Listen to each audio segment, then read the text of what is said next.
자, 이번 주에도 오늘 배웠던 내용을 다시 한번 확인하는 시간을 가져보도록 하겠습니다. 자, 첫 번째 문제를 볼까요? 자, 시장 실패에 관한 다음의 서술 중 옳지 않은 것 그랬습니다. 1번 보기를 보면 시장 실패의 뜻이 나옵니다. 시장 실패란 자원이 비효율적으로 배분되는 상태를 말한다. 맞죠? 그럴 때 이걸 좀 더 예쁘게 포장하고 싶을 때, 늘리고 싶을 때는 시장 실패란 시장 기구를 통하여 자원이 효율적이지 못하게 배분되는 상태를 말한다. 늘릴 수도 있습니다. 근데 이미 본 수업 때 얘기를 드렸지만 이 자원이 비효율적으로 배분된다는 건 결국 시장의 기본적인 기능이 제대로 작동되지 못함을 의미하기 때문에 시장 실패의 발생은 그 자체로 정부의 시장 개입의 근거, 이유가 된다는 점을 유념하실 필요가 있겠죠. 두 번째, 공공재 나왔습니다. 그럼 사회 구성원 전체를 위해서 반드시 필요한 재화와 용역이에요. 재화와 용역. 따라서 도로, 철도, 공항뿐만 아니라 치안, 국방, 행정 서비스 등도 공공재에 포함이 된다고 배운 바가 있지 않습니까? 그런데 이게 포함하지 않는다고 하였으므로 2번이 틀린 답이네요.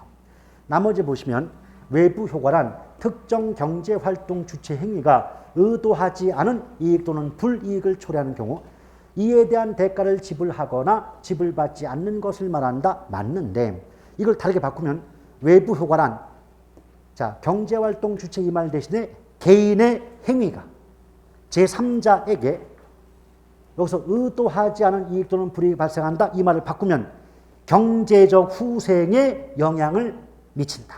경제적 후생에 영향을 준다. 이렇게 말을 바꿀 수 있고요. 여기에다가 대가를 지불하거나 지불받지 않는다. 그 말을 다르게 바꾸면 경제적 보상이 이루어지지 않는다. 이렇게 말을 바꿔볼 수가 있습니다. 자, 4번.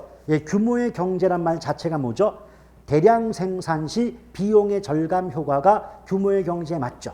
그럼 규모의 경제가 발생한 기업은 비용이 줄어드니까 그만큼 가격을 인하해서 판매할 수가 있기 때문에 자연적인 독점이 형성이 되고 독점은 과정과 더불어 대표적인 불완전 시장이 되니까 여기서 다연 독점이 형성된다는 결국 시장이 불완전해지기 때문에 시장 실패, 자원의 비효율적 배분이 나타나게 되는 것 아니냐 이런 의미가 되죠. 그 다음 시장의 불완전성, 정보의 비대칭성 등도 시장 실패 발생의 원인으로 작용한다. 맞습니다. 과거 기출문제에서 이 불완전성인데 불자 빼고 비대칭인데 비자 빼갖고 틀리게 만든 적도 있습니다. 자, 정답 2번이었고요. 자, 두 번째 문제. 임대료 규제 정책이죠. 임대료 규제니까 첫째, 직접 개입이다. 둘째, 최고 가격제다.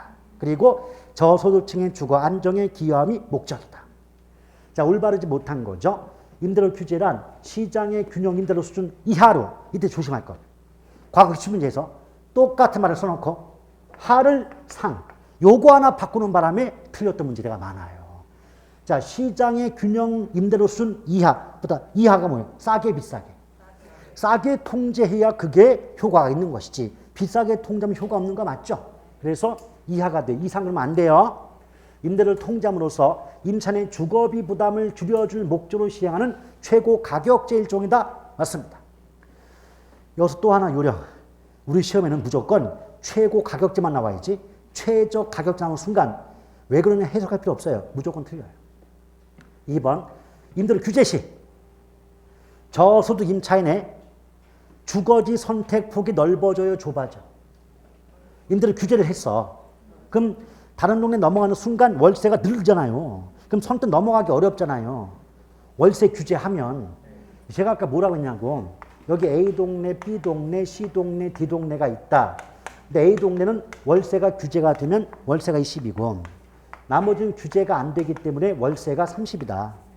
그럼 여러분들이 요 A 동네에 살고 있는 세입자, 임차인 입장에서 이 상황이라면 선뜻 다른 동네 넘어갈 수가 있다 없다. 또는 주택 선택의 폭이 넓다 좁다. 그럼 선택의 폭이 좁으면 수요가 탄력 비탄력. 비가 없잖아 지금. 그래서 이 문제의 정답은 2번이 되는 거죠. 나머지 임대주택의 질적인 수준이 떨어지고 투자를 기피한다. 맞죠? 왜? 수익성이 악화되니까. 임대료 규제 시 임대주택의 공급 가격이 하락함에 따라 단기적으로 임대주택의 초과 수요가 발생한다. 자, 원래 월세가 30인데 정부가 20만 받아. 그럼 임대료가 인하가 된 거죠. 인하가 된 셈이니까 임대주택의 수요가 증가하기 때문에 공급보다 수요가 많아짐에 따라 초과 수요가 발생한다. 맞죠?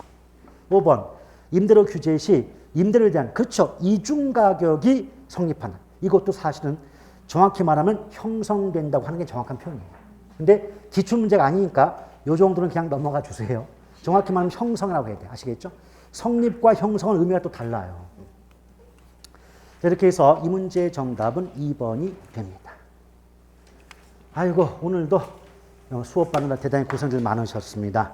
자, 대단히 수고하셨고요. 다음 주에 보다 건강한 모습으로 다시 뵙도록 하겠습니다. 고맙습니다.